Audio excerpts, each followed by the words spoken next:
Welcome back to my channel again. For today's video, we will be talking about photosynthesis. Now, what is a photosynthesis?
Huh?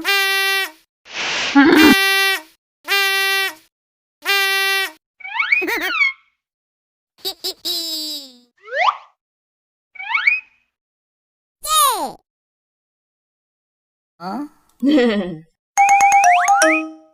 What would life be without photosynthesis? Well, you may think it perfectly fine and maybe it possibly even be happier because you wouldn't have to learn about it in science lessons. But actually, we wouldn't have life without it. The process of life depends upon it. Not only are photosynthetic organisms the main producer of food, but without photosynthesis, Earth's atmosphere would lose its oxygen. The general gist of what happens in photosynthesis is that green plants and algae trap light from the sunlight to fix carbon dioxide with hydrogen and water. This makes organic compounds which did provide food for not only the plant itself but also all animals. So now that we know how important it is and how it starts off all of our food production, you can see why we need to learn more about it in detail. Photosynthesis happens in leaf cells. They contain tiny organelles called chloroplasts, which contain a green substance called chlorophyll. Chlorophyll molecules set on the surface of the chloroplast and capture light energy from the sun, which is fundamental for photosynthesis. Photosynthesis is a chemical reaction in which carbon dioxide and water are converted to glucose and oxygen by the energy provided from the light energy absorbed by the chlorophyll. It is an endothermic reaction because it takes an energy from its surrounding. We show the light energy in brackets because whilst it is not a substance, it is an essential requirement for photosynthesis to happen. We could have written the equation like this instead. The equation is a very simple representation for a complex process, but is as much detail as we need to know at this stage. So we know that light energy comes from the sun and absorbed by chlorophyll. But where do the carbon dioxide and water come from? Plants absorb water through their roots, and it's moved through the plants and into the leaves by transpiration. Carbon dioxide enters into the leaves from the end through the stoma on the underside of the leaf. What then happens? Glucose and oxygen are made. Some of the glucose is placed for respiration and some is converted into insoluble starch. This can be stored and turned back into glucose at a later stage. Oxygen is actually just a byproduct of photosynthesis. There are some useful byproducts in this world. Sawdust from the lumber industry, smoke detectors from space research.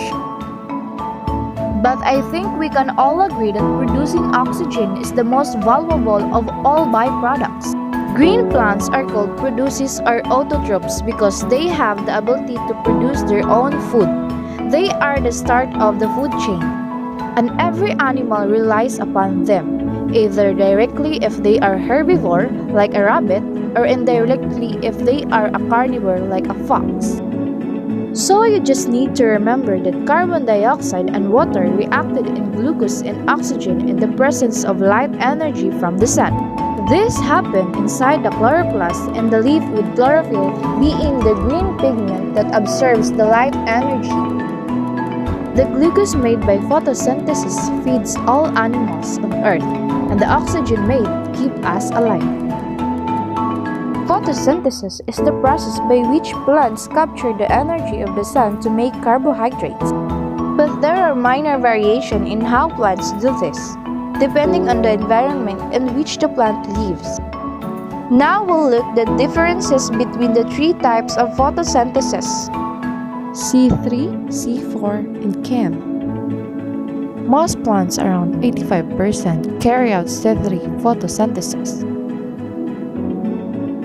As we will see, the name C3 has to do with the type of carbon molecule produced during the process. C3 photosynthesis occurs in the mesophyll cells of the C3 plants, which are located just under the surface of the leaves and other tissues. Let's take a quick look at how photosynthesis occurs in these cells. During C3 photosynthesis, CO2 is taken up and transported directly to the Calvin cycle, where it's fixed into a 3-carbon molecule, thus the name C3. If the stomata are open, CO2 moves in and oxygen moves out of the cell. But under hot or dry conditions, when the stomata are closed, oxygen accumulates, which inhibits the amount of C3 that can be made. Some plants have evolved an adaptation that allows them to be successful in hot, dry conditions. These plants carry out C4 photosynthesis instead of C3 photosynthesis.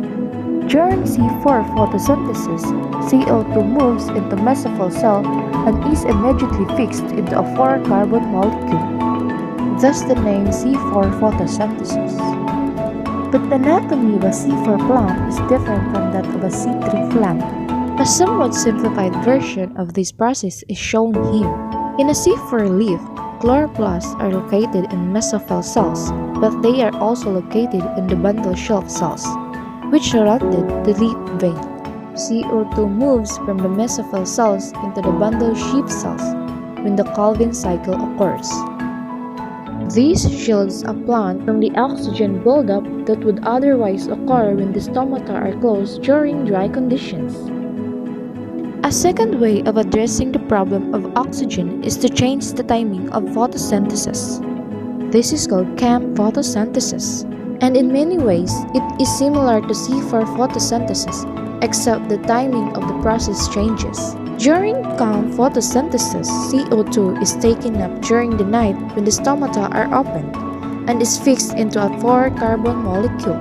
It's then stored until daylight as an intermediate molecule, which gives the CHEM cycle its name. This adaptation allows photosynthesis to occur in drier climate than in both C3 and C4 photosynthesis. A great example of a CHEM plant is the cactus.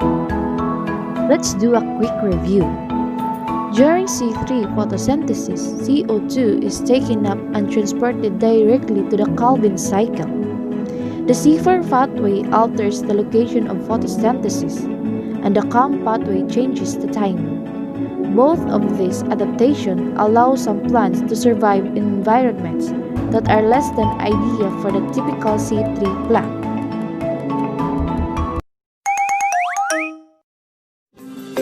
Hey!